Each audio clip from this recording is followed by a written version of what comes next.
Artinya, ini merupakan isyarat dari kemunculan pasukan pembawa panji hitam, pasukan kedua dari 3 pasukan Imam Mahdi. Ya. Dan mereka inilah yang akan menjadi pengawal pertama Imam Mahdi ketika pembaiatannya pertama.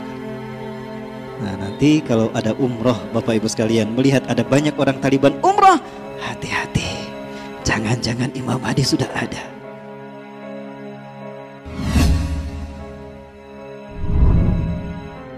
Isyarat-isyarat lain terkait dengan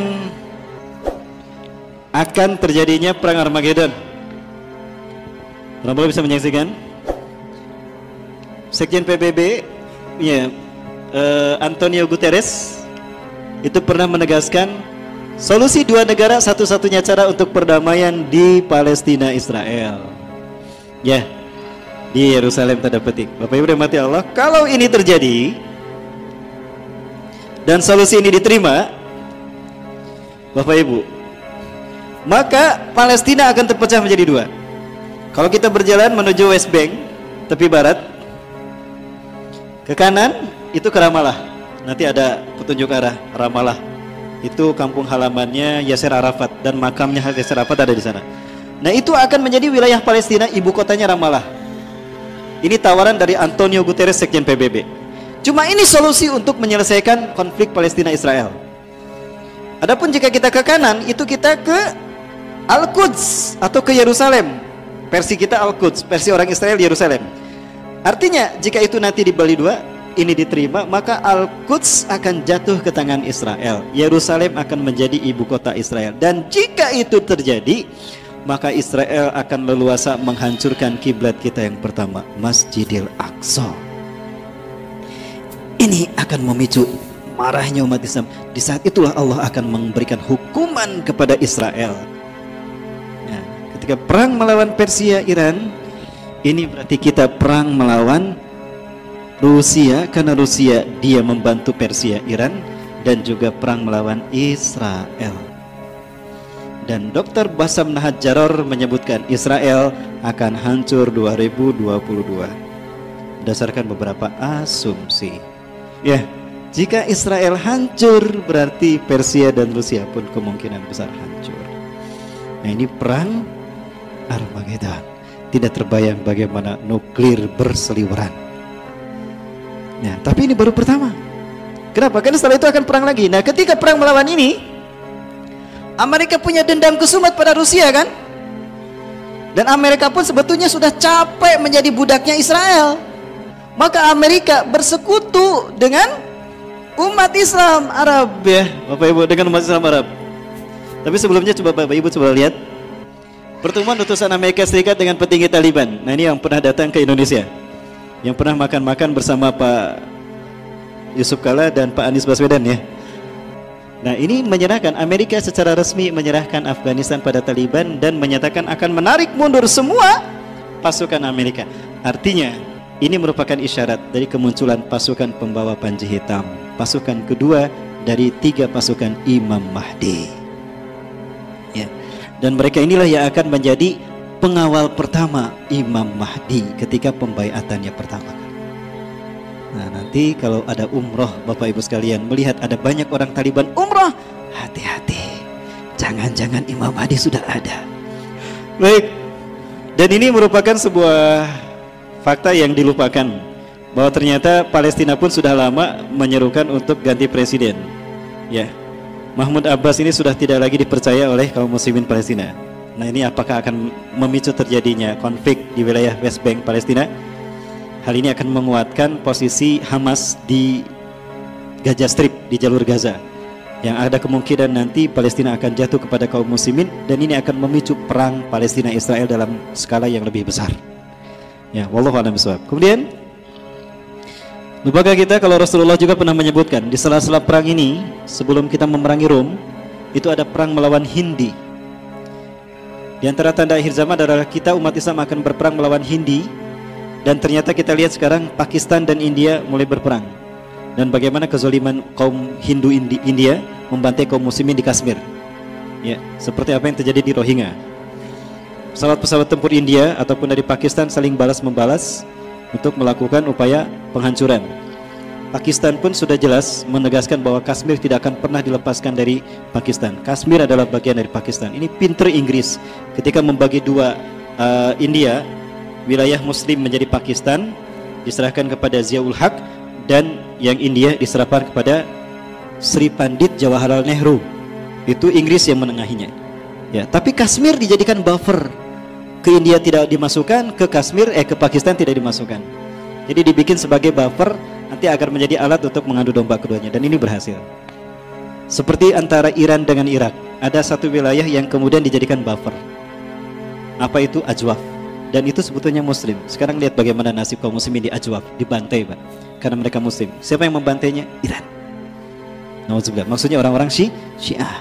Setiap hari pasti aja ada yang digantung karena mereka tidak mau masuk Syiah. Ini jahatnya Syiah di Ajwaf. Silakan buka di Google Ajwaf. Daerah kalau tidak salah namanya Ajwaf. Nah, kemudian ada sakit hati dari kaum muslimin ketika Raja Muhammad bin Salman MBS ini berkunjung ke mana? Ke Cina.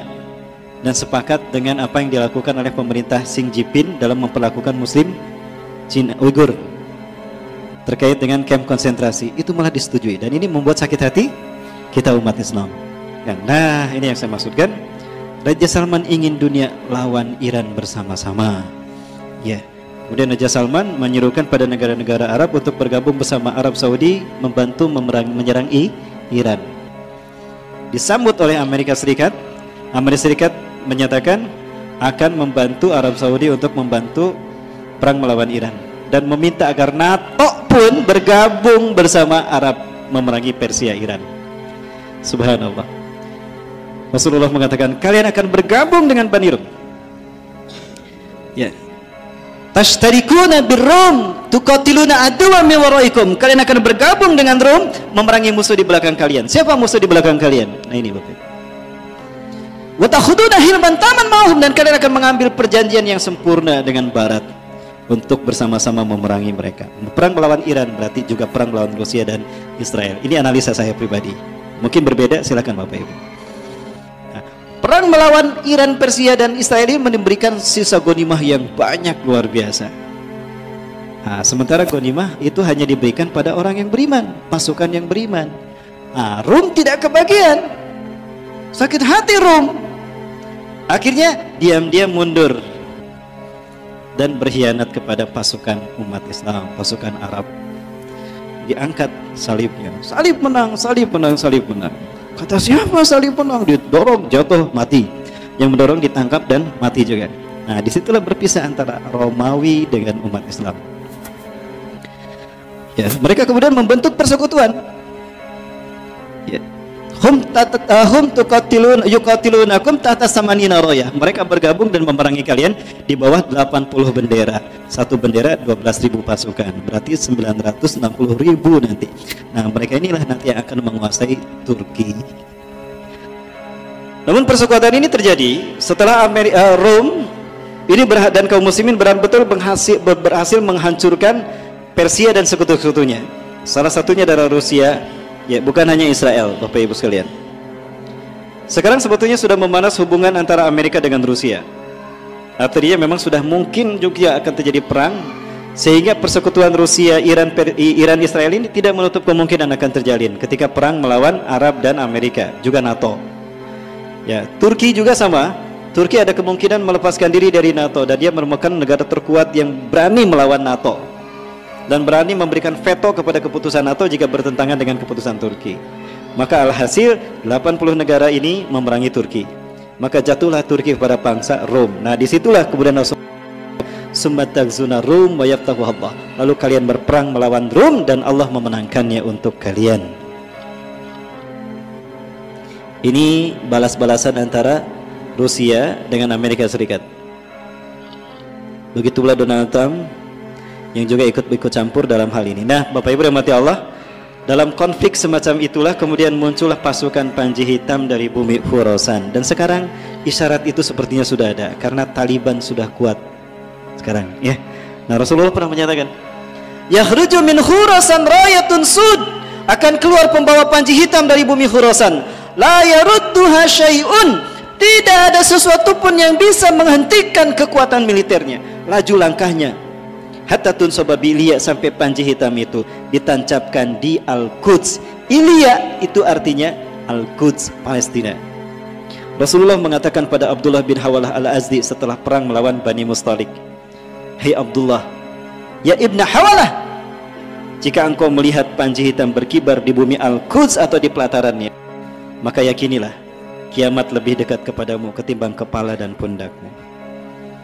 Jadi jika nanti panji hitam sudah berkibar di Palestina, Masya Allah, itu kiamat hanya tinggal menghitung. Tidak lama lagi insya Allah, dimulai dari 2019.